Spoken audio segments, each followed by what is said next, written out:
Hey basketball players, today I'm going to talk to you about how you can gain more confidence in basketball.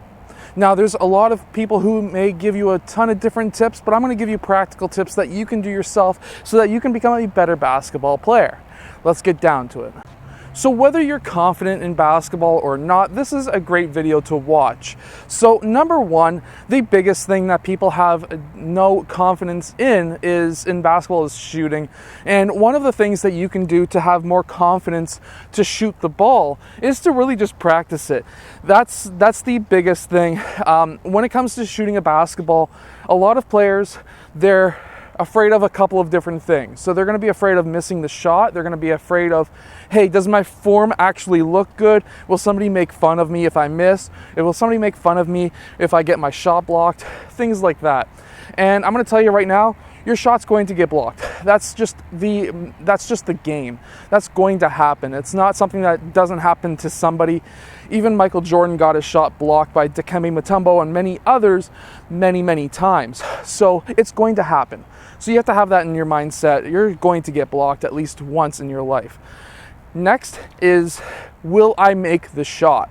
Now, I'm going to tell you right now, before you get on the basketball court, even myself, I take close shots.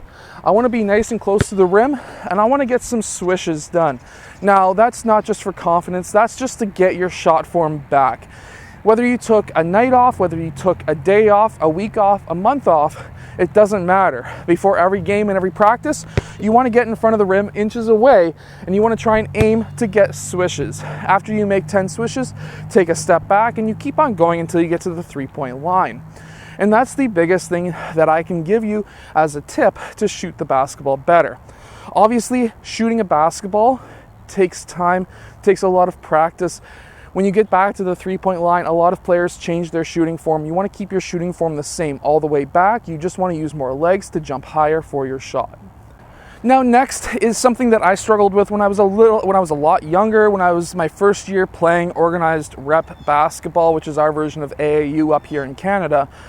And every time I was coming off the bench my first year, I was playing for the number one team in the country, and I was coming off the bench my first year playing rep.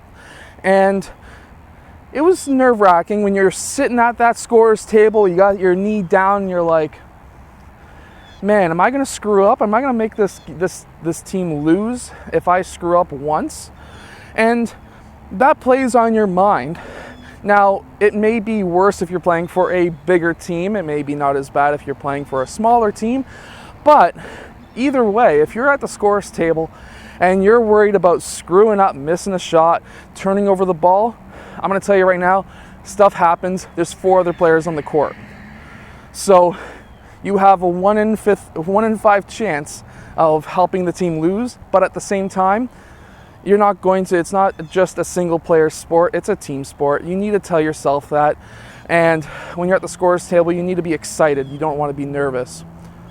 So one of the things that you want to do when you're at the scorer's table to get signed into the game and you're nervous, one of the things that I can give you and one of the tips is to watch the game while you're on the bench. So while you're on the bench, you want to be able to see the court, see what players are doing. And I'm not talking about your players, I'm talking about the other team's players. What's number 42 doing on the court? Who am I going to be guarding? I usually sub in for whoever, Kevin, let's say. I'm usually signing in for Kevin. Who is he guarding right now, and what's that player doing? Is that player driving towards the rim? Do I need to force him left or right? Do I need to play him straight up? Things like that. You don't want to go into a game not knowing who you're guarding, not knowing what's going on in the game. You want to know the previous history of what's happening in the game so that when you get in the game, you're confident, and you're confident because you know what's going on and you know what players are doing. At the same time, you want to see the other team warm up just at least for a few seconds, because then you can kind of guess who you're going to be guarding if they're coming off the bench and what their skills are like. Are they able to shoot a three-point shot? Are they able to hit a layup? So things like that are going to help you be more confident when you're coming off the bench. Now, a lot of players struggle with ball handling.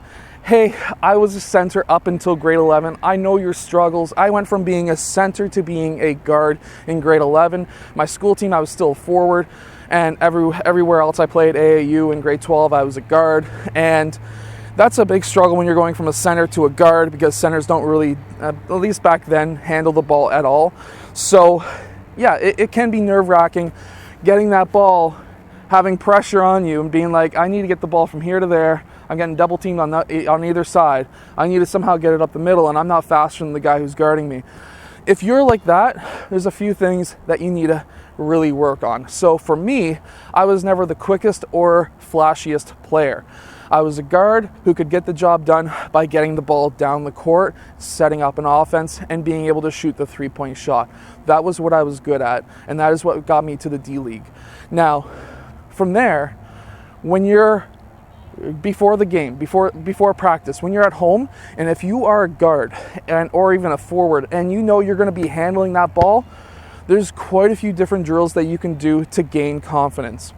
Number one, you can set up a couple of targets on the wall, and from there you can say, hey, there's 1, 2, and 3. Well, every time I cross over the ball, I want to touch 3. Now I want to switch and go touch 2. And you can keep on going. You can make that drill faster and faster and faster. You can get some 2-ball dribbling drills going where you're dribbling 2 balls at once. You can have 2-ball dribbling, and then that second ball you can be passing and catching with a partner, or your cousin, your brother, your parents, whoever. And that's going to be the multitasking that you need to really know and be able to do when you're dribbling the ball up the court. Of course, if you can get some dummy defense to try and defend you outside of practice, outside of the game, maybe a cousin, a brother, or a parent, that's going to help you a ton being able to handle a press defense. And don't forget, even if you are handling the ball, you're not having to really worry about really getting trapped or really getting pressured, because there's, again, 4 other players on the court. If you get trapped, that means that there's 1 player who's open. So keep that in mind. And then my last piece of advice, which is something that my dad told me way back with that first rep team that I ever played on. And we were number 1, like I was saying. We won the Eastern Canadian Championships. We basically won everything. We were blowing teams out by 40, 50, 60 points. This was grade 8. And we didn't have any competition up here in Canada. And back then it was really rare to go down to the States to play. So we didn't really do that until I was much, much older. But something that I struggled with was confidence, as some of you may be. And one of the things that my dad told me was, every single morning, look in the mirror and say, I am the best. There's a reason why I made this team, and there's a reason why they trust me to be on the court. And that's because I am one of the top 12 players in the area. Anyways, I hope that this video has helped you gain more confidence to play basketball. If it has, hit that like button, subscribe. Go check out my vertical jump training book down in the description below, and I'll see you guys again next time.